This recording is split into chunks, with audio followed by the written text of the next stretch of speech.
Well, hello everybody. I'm back at the park and it's time for a weekend video. So,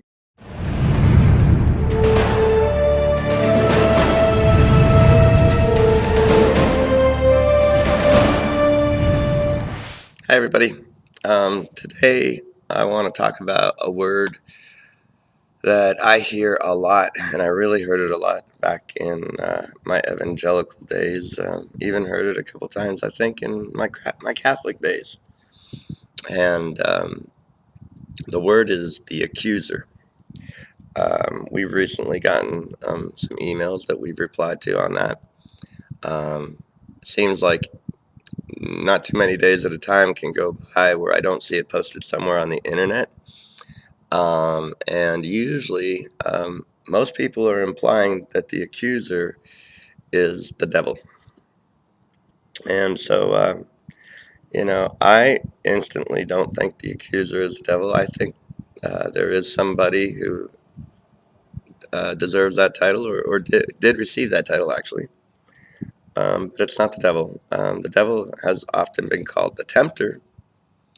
And Mike has a beautiful chapter in his book about the temptation of one man. And it's about the temptation of Jesus and compares it to the temptation of Adam. And if the devil is tempting anybody at anything, it's to doubt their identity, which is their equality and their perfection and uh, equality with God. And the fact that Jesus perfected us all to be incorruptible and sin-free forever. So let's get away from the tempter side and back to the accuser thing. Uh, in an email we got recently, the person is talking about after the believing experience. They're asking, so why after the believing experience does the accuser get stronger, and why is it that after the believing experience, and I believe they're referring to a moment where somebody accepted Jesus as their personal Lord and Savior, because they were led to do so by somebody who told them so. And this person is saying, why does everything get much harder, and we feel more condemned, and we're more sensitive to these things? And what he's really referring to is what happens after people who are quote unquote led to the Lord. They're also indoctrinated by the people who led them that way. And those people usually tell them how to live after that. And they tell them to obey the commandments and um, and ask God to forgive them of their sins whenever they do sin. And all of those commandments and where those sins are found is in something called the law. Now, who was the accuser? If you search for the accuser in the Bible, in the New Testament, or in the King James Version, rather, um, there are a bunch of accusers who are people who accuse somebody of doing them wrong. But there is one accuser that Jesus talks about, and that accuser is Moses. And that's in John chapter 5. Okay. In John chapter 5, Jesus said, "How can ye believe, which receive honor one from another, and seek not the honor that comes from God only? Do not think that I will accuse you to the Father. There is one that accuses you, even Moses, in whom ye trust. For had ye believed Moses, ye would have believed me, for he wrote of me." All right. He's referring to Moses. He's also referring to the law. Now, what he's referring to by Moses and the law is the books of Moses, the first 5 books of the Bible. Those 5 books are called the law. And they trusted in the law for their righteousness.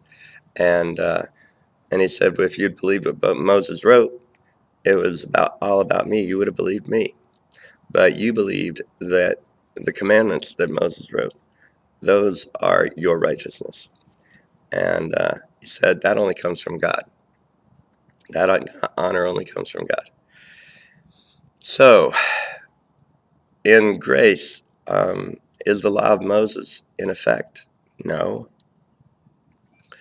As a matter of fact, the reason it's not in effect is because of the perfect sacrifice of Jesus Christ that took away all sin. And it took away the sin of the world.